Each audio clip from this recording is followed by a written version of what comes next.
Assalamualaikum warahmatullahi wabarakatuh. Kami dari kelompok 4 ingin mempresentasikan materi mengenai persaingan kompetitif. Sebelum lanjut ke materi, perkenalkan, nama saya Diva Azhar Ramadhani. Saya Hedi Lutfa Ramadan. Saya Firja Amelia Putri. Untuk materi yang pertama akan dijelaskan oleh Firja Amelia Putri. Yang pertama ada pengertian strategi persaingan kompetitif. Menurut Porter, strategi bersaing merupakan kombinasi antara tujuan yang diperjuangkan perusahaan dan alat atau kebijakan yang digunakan untuk mencapai tujuan tersebut.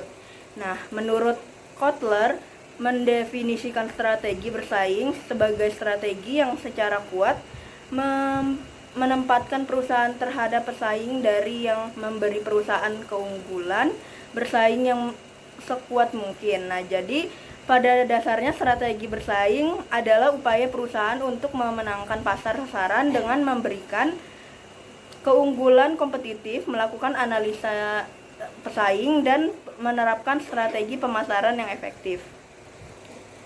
Strategi persaingan kompetitif PT Goto atau Gojek Tokopedia Tbk. Goto merupakan strategi bersaing dengan memanfaatkan sinergi layanan antara layanan transportasi online Gojek dan e-commerce Tokopedia untuk menciptakan ekosistem terpadu yang memberikan nilai tambah kepada konsumen. Strategi ini membantu Goto menghadapi pesaing utama seperti Grab dan Shopee di Asia Tenggara.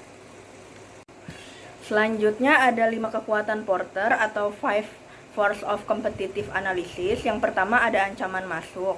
Mengukur seberapa mudah perusahaan baru dapat masuk ke dalam industri dan bersaing dengan pesaing yang sudah ada. Yang kedua ada pengaruh supplier. Mencerminkan seberapa besar pengaruh pemasok atas harga dan kualitas bahan baku yang dibutuhkan oleh industri. Yang ketiga adalah pengaruh pembeli. Mengukur kekuatan pembeli dalam pengaruh harga dan kualitas produk. Yang keempat ada ancaman produk pengganti, mengacu pada kemudahan konsumen beralih ke produk atau layanan alternatif. Yang terakhir ada intensitas pesaing, mencerminkan kekuatan persaingan antara perusahaan dalam industri. Selanjutnya ada 5 kekuatan Porter pada PT Goto. Yang pertama ada ancaman masuk. Goto memanfaatkan skala ekonomi besar dan ekosistem terintegrasi atau e-commerce, layanan on demand, dan vintage untuk menghalangi pesaing baru masuk. Yang kedua ada pengaruh supplier. Dengan jangkauan luas di Indonesia, Goto memiliki posisi tawar yang kuat terhadap pemasok teknologi dan mitra bisnis. Yang ketiga ada pengaruh pembeli. Goto menawarkan berbagai layanan dalam satu platform atau super app, meningkatkan loyalitas pelanggan melalui kenyamanan. Yang keempat ada ancaman produk pengganti. Dengan inovasi berkelanjutan seperti integrasi pembayaran digital dan logistik, Goto meminimalkan resiko pelanggan beralih ke layanan lain. Yang terakhir ada intensitas persaingan. Kompetisi di sektor teknologi sangat tinggi, tetapi Goto mempertahankan keunggulan melalui sinergi antara Gojek dan Tokopedia serta investasi dalam teknologi canggih. Selanjutnya ada strategi generik menurut Michelle Porter. Yang pertama itu keunggulan biaya. Strategi ini memfokuskan perusahaan pada produksi atau penyediaan produk atau layanan dengan biaya yang lebih rendah daripada pesaing. Dengan memiliki biaya produksi yang lebih efisien, perusahaan dapat menawarkan produk dengan harga lebih murah dan tetap menghasilkan keuntungan yang baik. Kemudian ada risiko strategi ini itu meliputi pertama perubahan teknologi yang menyebabkan investasi masa lalu tidak berguna. Kedua, pesaing baru meniru pengalaman dengan biaya rendah. Yang ketiga, produk tidak berkembang karena fokus terlalu besar pada biaya. Yang keempat, inflasi mengurangi persaingan dengan bisnis yang menggunakan strategi diferensiasi. Yang kelima itu minat pembeli berubah ke hal-hal yang berbeda atau diferensiasi. Yang kedua ada diferensiasi. Strategi ini menciptakan produk atau layanan yang unik atau memiliki ciri khusus yang tidak dimiliki oleh pesaing. Dengan memberikan nilai tambah atau fitur khusus kepada produk, perusahaan dapat menarik pelanggan yang berorientasi pada kualitas, keunggulan, atau keunikan produk. Kemudian di strategi diferensiasi ini prinsipnya itu harus menguntungkan positioning perusahaan penting bagi konsumen. Konsumen membeli karena keunikan produk, membuat pelanggan merasa berbeda melalui fitur, iklan, desain, kemasan, dan logo. Kemudian sulit ditiru oleh pesaing. Yang terakhir itu ada fokus. Strategi fokus ini itu melibatkan penyediaan produk atau layanan yang ditargetkan pada segmen pasar tertentu. Ini bisa berfokus pada segmen geografis tertentu, kelompok usia, atau kebutuhan khusus pelanggan. Dalam hal strategi fokus itu ada dua kategori. Yang pertama fokus biaya dan juga fokus diferensiasi. Fokus biaya ini berfokus pada untuk menghemat uang sambil mencari ceruk pasar tertentu yang tidak diikuti oleh pemimpin pasar. Fokus diferensiasi ini strateginya berfokus pada diferensiasi dan fokus pada sekelompok pasar tertentu. Segmen ini produk tertentu atau lokasi geografis tertentu. Kemudian ada strategi generik pada PT Goto. Untuk yang pertama keunggulan biaya. Untuk Tokopedia menawarkan berbagai produk dengan harga kompetitif melalui efisiensi operasional. Untuk Gojek mengoptimalkan biaya operasional melalui teknologi untuk layanan transportasi murah. Bagian diferensiasi itu integrasi layanan transportasi, e-commerce, pembayaran digital, dan logistik. Ekosistem Goto unik dibandingkan pesaing. Fitur seperti GoPay memberikan kemudahan pembayaran digital bagi konsumen. Untuk bagian fokus, Goto menargetkan pasar Indonesia dengan fokus pada kebutuhan lokal seperti pengiriman cepat di daerah terpencil melalui jaringan logistik Gojek. Kemudian ada strategi bersaing menurut Miles and Snow. Yang pertama itu strategi prospektor. Itu strateginya mengutamakan keberhasilan dalam berinovasi. Yang kedua ada strategi bertahan atau defender. Itu strateginya mementingkan stabilitas pasar yang menjadi targetnya. Yang ketiga itu strategi penganalisis atau analyzer. Itu strateginya itu menganalisis ide bisnis baru sebelum organisasi memasuki bisnis tersebut. Yang keempat itu strategi rektor, organisasi yang bereaksi terhadap perubahan lingkungan. Selanjutnya ada strategi bersaing Miles and Snow dalam PT Goto. Yang pertama ada profesor atau penjelajah atau pencari peluang.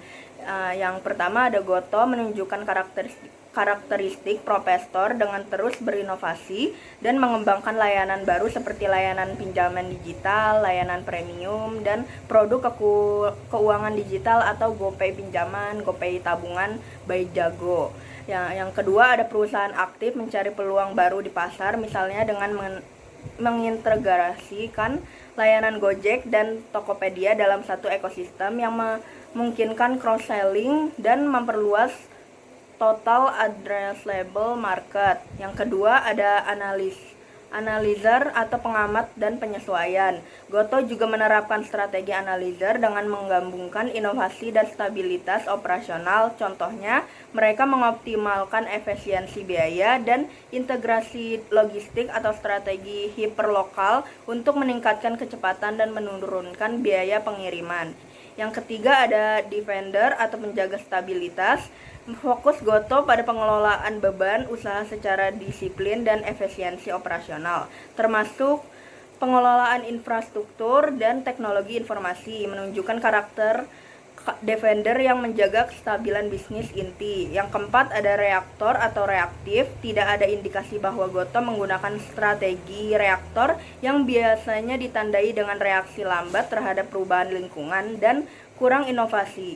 Justru Goto aktif berinovasi dan beradaptasi dengan cepat. Selanjutnya adalah RBV. RBV adalah teori yang menjelaskan bagaimana perusahaan dapat memperoleh keunggulan bersaing melalui sumber daya yang dimiliki.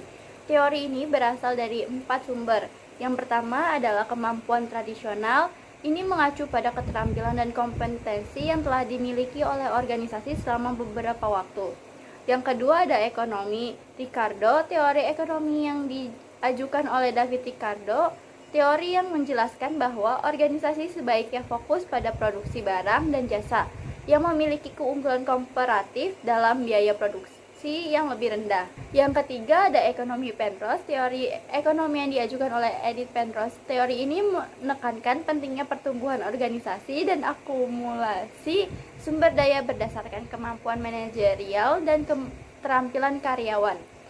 Yang terakhir itu yang keempat, anti kepercayaan dan implikasi dari ekonomi. berkaitan dengan pandangan bahwa organisasi yang memiliki terlalu banyak kekuatan ekonomi atau monopoli dapat merugikan persaingan pasar dan konsumen. Selanjutnya ada sumber daya dan keunggulan bersaing. Sumber daya perusahaan adalah kekuatan yang dimiliki oleh suatu perusahaan yang dapat digunakan untuk memahami dan menerapkan strategi perusahaan. Menurut teori RBV, sumber daya yang dimiliki oleh suatu perusahaan dapat menghasilkan lebih dari hasil yang diinginkan, termasuk aset, kemampuan, proses organisasi, atribut, informasi, dan apapun yang berada di bawah pengasuh perusahaan. Selanjutnya, sumber daya dapat menekankan biaya yang perlu dikeluarkan oleh perusahaan sekaligus menekankan pendapatan ketika strategi diterapkan. Namun, sumber daya dapat menjadi tidak efisien jika biaya pembuatan sendiri dianggap terlalu besar dan tidak layak. Untuk mendapatkan keunggulan bersaing, perusahaan perlu mengidentifikasi dan mengembangkan sumber daya yang berharga, langka, sulit ditiru, dan tidak dapat digantikan. Selanjutnya ada RBV pada PT Goto atau Gojek Tokopedia Tbk.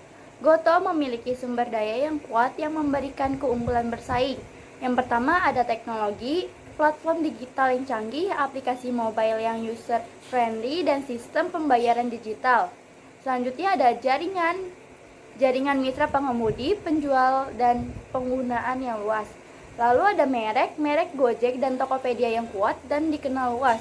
Selanjutnya data penggunaan yang besar yang dapat digunakan untuk personalisasi, layanan, dan pengambilan keputusan bisnis. Dan yang terakhir, ekosistem digital yang terintegrasi. Selanjutnya ada ekosistem digital yang terintegrasi yang menawarkan berbagai layanan dalam suatu platform. Dari materi yang sudah dijelaskan, dapat disimpulkan bahwa pentingnya menekankan strategi bisnis dalam menjaga stabilitas keunggulan perusahaan di tengah persaingan kompetitif. Dari materi generik yang diusulkan oleh Michelle Porter, yaitu keunggulan biaya dan diferensiasi, memberikan kerangka yang jelas untuk perusahaan seperti Goto dalam mengoptimalkan operasional dan menciptakan nilai unik di pasar. Selain itu, pendekatan RBV menekankan perlunya perusahaan untuk mengidentifikasi dan mengembangkan sumber daya yang berharga dan sulit ditiru agar dapat mencapai keunggulan bersaing yang berkelanjutan. Dengan fokus pada pasar lokal dan kebutuhan pelanggan, perusahaan dapat meningkatkan efisiensi dan daya saing yang pada akhirnya mendukung keberlanjutan finansial mereka.